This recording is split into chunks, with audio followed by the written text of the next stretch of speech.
Hello everyone, कैसे हैं आप सब। होप सब सेफ होंगे, सुरक्षित होंगे।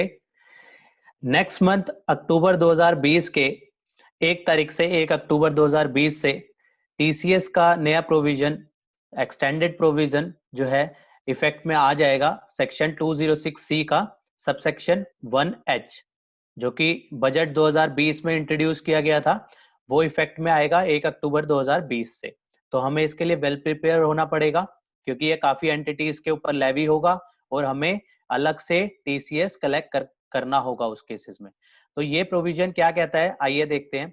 Every person being a seller, basically जो एप्लीकेबल है किसके ऊपर है, सेलर के ऊपर है। सेलर को अलग से टीसीएस जो है कलेक्ट करना होगा बायर से। seller who receive an amount for as a consideration for sale of any goods of value or aggregate of such value exceeding 50 lakh, जैसे ही 50 लाख से ऊपर की जो है वैल्यू रिसीव करेगा, उस टाइम पे जो है उसको अलग से टीसीएस कलेक्ट करना होगा इन एनी प्रीवियस ईयर। इसमें जो है पूरा फाइनेंशियल ईयर कंसिडर किया जाएगा। Other than goods being export of India, export का केस है तो वो इस प्रोविजन से बाहर है। या फिर गुड्स कवर अंडर सबसेक्शन 1 और सबसेक्शन 1F और 1G, अगर यहाँ इन प्रोविजंस में टीसीएस ऑलरेडी कलेक्ट हो रहा है तो जाके सेक्शन 206C 1H एप्लीकेबल नहीं होगा। और इसके अलावा एक्सपोर्ट वाले केसेस और जो हमने देखा सबसेक्शन 1, सबसेक्शन 1F और 1G वाले जो जहाँ पे टीसीएस कलेक्ट होता है, इनके अलावा जो है 50 लाख से ऊपर की रिसीट पे जो है टीसीएस कलेक्ट करना होगा सेलर को। कब कब कलेक्ट करना होगा, at the time of receive of such amount. जैसे ही सेलर जो है अमाउंट रिसीव करेगा तो उस टाइम पे, रिसीव के टाइम पे उसको अमाउंट कलेक्ट करना होगा। किससे, बायर से कलेक्ट करना होगा। कितना, a sum equal to 0.1% of the sale consideration। 0.1% जो है टीसीएस कलेक्ट करेगा अलग से, किस अमाउंट के ऊपर, exceeding 50 lakh rupees as a income tax. अलग से एज अ इनकम टैक्स जो है कलेक्ट करना होगा 50 लाख के रिसीट से ऊपर। इसमें एक प्रोवाइजो डाला गया, provided that if the buyer is not providing PAN number और आधार नंबर, अगर बायर अपना पैन और आधार नहीं देता तो उस केस में टीसीएस कितना करना होगा, 1% टीसीएस काटना होगा।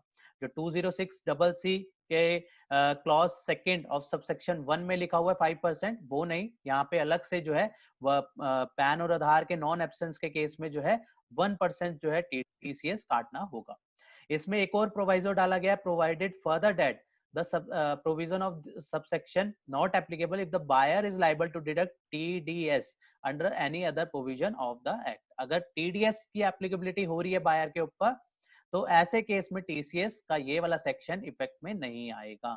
This section on the goods purchase by him from the seller and has deducted amount. अगर अगर टीडीएस इफेक्ट में है तो उस केस में टीसीएस नहीं कटेगा। यहाँ पे बायर कौन होगा, बायर मींस अ पर्सन वो परचेज एनी गुड्स, जो भी नॉर्मल कैपेसिटी पे बायर है वो ही बायर कहा जाएगा।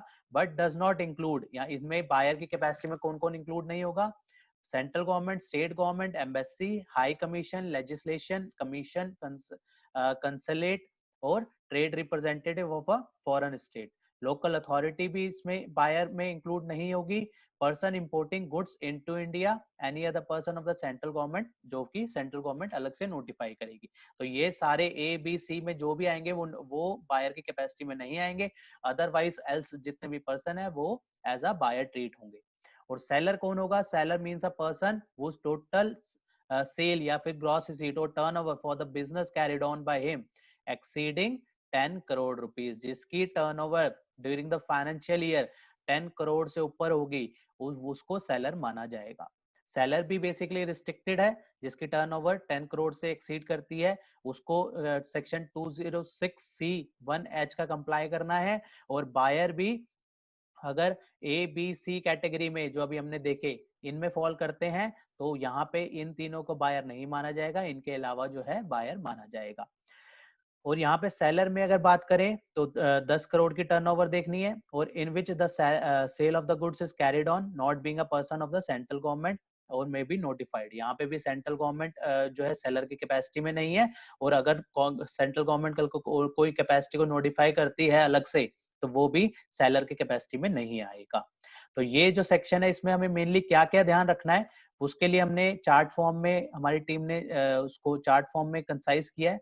तो इसको हम इस तरीके से कह सकते हैं, अ सेलर दो whose turnover या फिर ग्रॉस रिसीट सेल्स एक्सीड करेगी 10 crore during the financial year immediately preceding the financial year, तो उसको टीसीएस काटना होगा कितना, एट द रेट ऑफ 0.1%। और 1% कब काटना होगा, जब पैन, जो बायर जो है पैन या आधार नहीं दे रहा, तो ऐसे केस में टीसीएस जो है वो कटेगा एट द रेट 1%। और कितने अमाउंट पे कटेगा, 50 लाख से ऊपर में। नीचे एक एग्जांपल भी हमने स्पेसिफाई किया है, मान लेते हैं XYZ लिमिटेड जिसकी टर्नओवर 12 करोड़ है, तो 10 करोड़ से एक्सीड है, तो टीसीएस का ये वाला प्रोविजन सेक्शन 206C(1)H एप्लीकेबल हो गया। तो ऐसे केस में अगर मान लेते हैं उसने रिसीव करे 52 लाख, तो टीसीएस कितना काटना होगा, टीसीएस काटना होगा 0.1% ऑफ 2 लाख, जो 50 लाख से ऊपर की वैल्यू है उस पे काटना है, टोटल अमाउंट पे नहीं कटना। 52 लाख पे नहीं कटेगा, सिर्फ 2 लाख के ऊपर कटेगा, वो भी सिर्फ 0.1%, मतलब सिर्फ 200 रुपए जो है टीसीएस कटना है। और यहाँ सिर्फ बेसिकली ये जो प्रोविजन है वो ट्रैकिंग के लिए लाया गया है, ताकि जो हाई वैल्यू ट्रांजेक्शन्स है उसको ट्रैक कर सके। तो इस ट्रांजेक्शन में 52 लाख रुपए रिसीव करे, तो at the time of receipt जो है उसको टीसीएस काटेगा सिर्फ 0.1% ऑफ 2 लाख, 200 रुपए जो है टीसीएस अलग से कलेक्ट करना होगा। तो इसमें कौन कौन से एप्लीकेबल नहीं है, बायर जिसके ऊपर टीसीएस ऑलरेडी डिडक्ट है वो नहीं होगा, और फिर या फिर जो अलग से टीसीएस अदर प्रोविजंस में लेवी हो रहा है तो वो भी इफेक्ट में नहीं आएगा टैक्स सेक्शन 206C(1)H में। या फिर buyer central government, state government, agency, high commission, legislation, consultant, ये हमने प्रोविजन में देख ही लिया।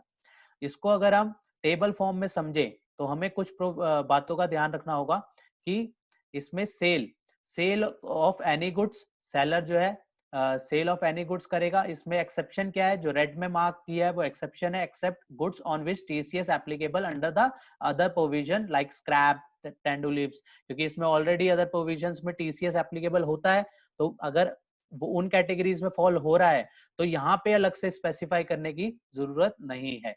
अदरवाइज जो है टीसीएस सेक्शन 206C(1)H एप्लीकेबल हो जाएगा 1 अक्टूबर 2020 से। सेलर कौन होगा, जिसकी प्रीवियस ईयर में टर्नओवर हो 2 करोड़ से ऊपर। तीसरा पॉइंट हमें ध्यान रखना है, कब टीसीएस कलेक्ट होगा, तो at the time of receipt of amount, जब भी रिसीट के टाइम पे जो है टीसीएस अलग से कलेक्ट होगा। टीसीएस कलेक्ट कितने पे होगा, value greater than 50 lakh, 50 lakh से ऊपर अगर मान लेते हैं 54 लाख रिसीव करें हैं तो सिर्फ 4 लाख के ऊपर जो है टीसीएस कलेक्ट होगा। उसके बाद हमें ये ध्यान रखना है कि टीसीएस किस कौन से में नहीं लगेगा, तो इसमें if the buyer is liable to deduct TCS अगर कट रहा है तो नहीं लगना, बायर जो है central government, state government categories में है तो नहीं लगना, और अगर एनी अदर पर्सन नोटिफाइड, अगर सेंट्रल गवर्नमेंट अलग से कोई नोटिफाई करती है एज अ बायर कैपेसिटी तो भी टीसीएस नहीं लगेगा। कितना, किस रेट पे लगेगा, 0.1% टीसीएस, और अगर आधार वगैरह, आधार पैन नहीं देता तो 1%।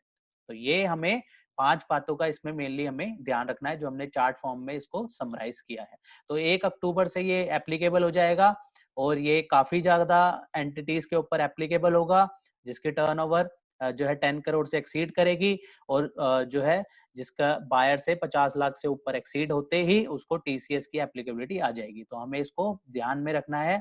ये बजट 2020 में आया था और 1 अक्टूबर से इफेक्ट में आ रहा है, तो इसका प्रॉपरली ध्यान रखें। तो मिलते हैं फिर नेक्स्ट वीडियो में नेक्स्ट टॉपिक के साथ। टिल देन बाय बाय, जय हिंद, जय भारत।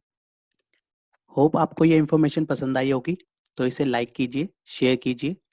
रेगुलर अपडेट्स के लिए आप हमारे चैनल को सब्सक्राइब करें, नोटिफिकेशन बेल आइकन को प्रेस करना ना भूलें, ताकि जैसे ही नया अपडेट डालें आपको वो इमीडिएटली मिल जाए। Thanks for watching.